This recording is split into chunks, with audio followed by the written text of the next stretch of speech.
My name is Dan Ferguson. I'm a writer. My assignment was to explore one of the nation's leading research centers and show the effect of the work done there on all our lives. As I got out of my car and started toward the entrance, an ironic thought hit me. Here I was, going into the research headquarters of one of the leading rubber companies in the world. And I didn't even know what made a ball bounce. But I knew I'd find the answer before I left this place. The vice president of research was to be my guide in this adventure. Well, Mr. Ferguson, you've got yourself quite an assignment. What can I do to help? Doctor, I'm here to uncover some of your man-made scientific miracles. And having dodged chemistry and physics in school, I'm a babe in the scientific woods, if ever there was one. Good. We can count on your having an open mind, then. Very open, and at the moment very empty. At least have an idea of how to start my story. Here's one possibility. It's a mighty sobering thought. But if it hadn't been for what you hold in your hand, we might have lost our national neck in World War II. Synthetic rubber? Precisely. The battle to make man-made rubber was perhaps the greatest example of industrial teamwork in our nation's history. The background of that battle was an example of our way of life at its working best. As I sat there listening to the doctor's words, the story he was telling took form before my very eyes. Fortunately for America, one rubber company had been working long before World War II on the problem of developing a practical, general-purpose man-made rubber. By 1940, this privately financed venture was producing general-purpose man-made rubber at a plant in Akron, Ohio.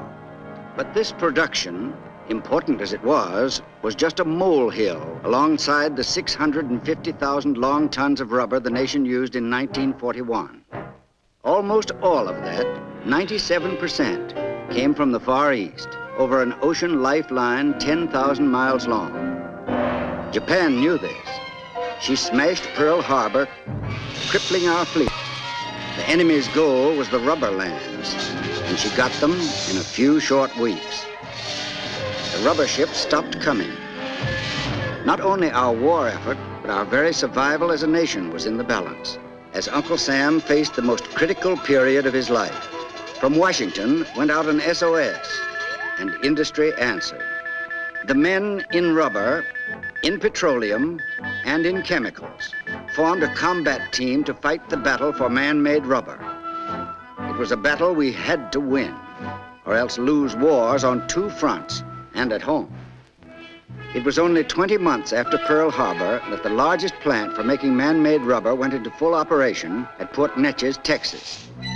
With the rubber we needed, our war machine went into high gear, and we struck back all over the globe. And we kept on striking back till the job was done.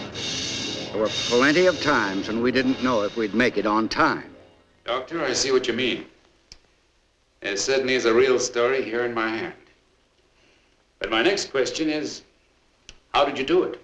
You might say the answer to that is right here. Because a good deal of our work with man-made rubber grew out of our work with this material. Just what is it? It's Corroseal, a flexible polyvinyl material. You might call it a kind of cousin of rubber. The molecular structure is closely related. Oh, come along. I believe we can show you what I mean. I think you'll get a good deal of the information you want in this film. It's ready, Doctor. All right, go ahead, Frank. Sit down, please, Mr. Ferguson.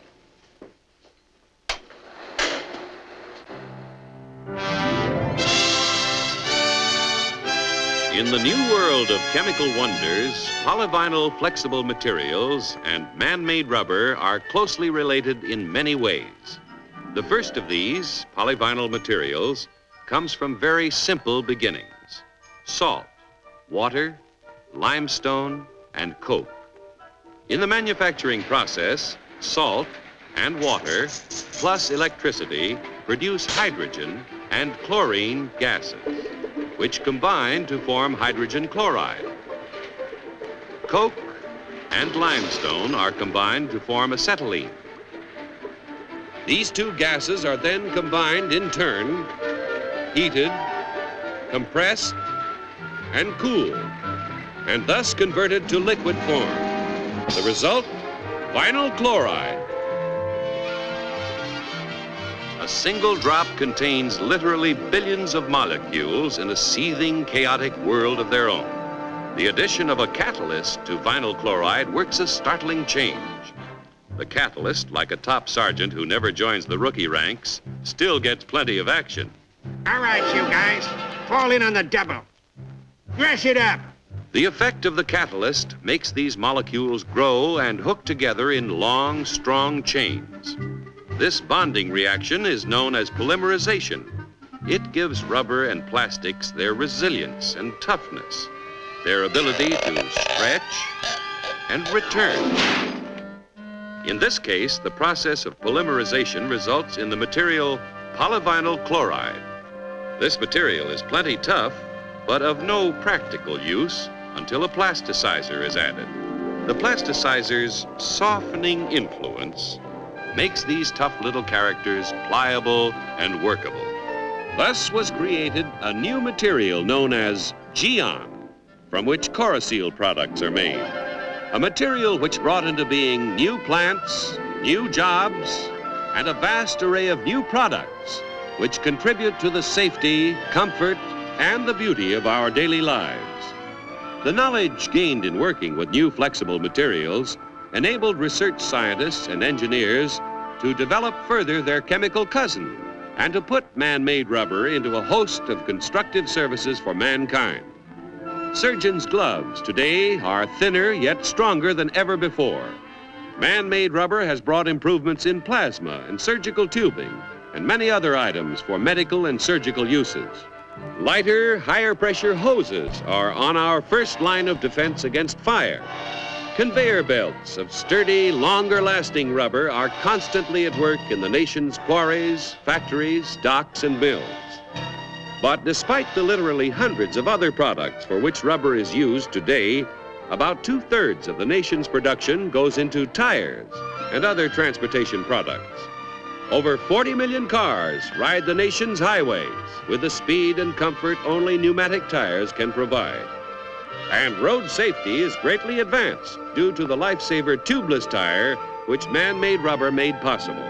The nation's trucks, tractors, and giant construction equipment ride on heavy-duty tires that are now stronger and longer lasting than ever before. And jet planes land safely on carrier decks thanks to aircraft tires designed specially to withstand the tremendous shock.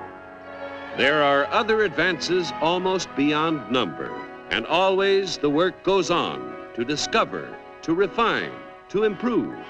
Here in this modern workshop of science may be found some of the true pioneers of our time, men and women working at bench or microscope, assaulting the horizons of the unknown.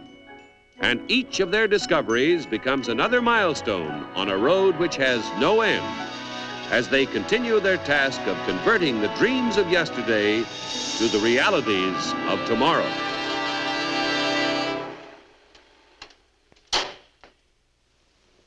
Oh, thank you, Frank. Did you find enough ideas to get a start on your story? If I ever had any doubts about the importance of research, you've taken care of them once and for all. Well, I'm glad. Thank you. Well, there's one thing I can't impress on you too strongly. We're still only on the threshold in almost every scientific field. So see if you can light even more fires of scientific enthusiasm in our young people. Remind them that in the research scientist of the future lies our great hope, perhaps even our survival as a nation. Don't worry, Doctor. That'll be in the story and letters that high. Thank you, sir. You've been most helpful. My pleasure. Oh, I almost forgot. There was one final question. Yeah? Tell me, Doctor, what makes a ball bounce? Well, I'll tell you. We've learned to make a plane fly faster than sound. We've learned to create all sorts of new products and materials. Some of us have even learned to split the atom. But there's one thing not one of us knows. What makes a ball bounce? Do me a favor. What's that? If you find out, let me know. That's the deal. Goodbye, Doctor. Goodbye.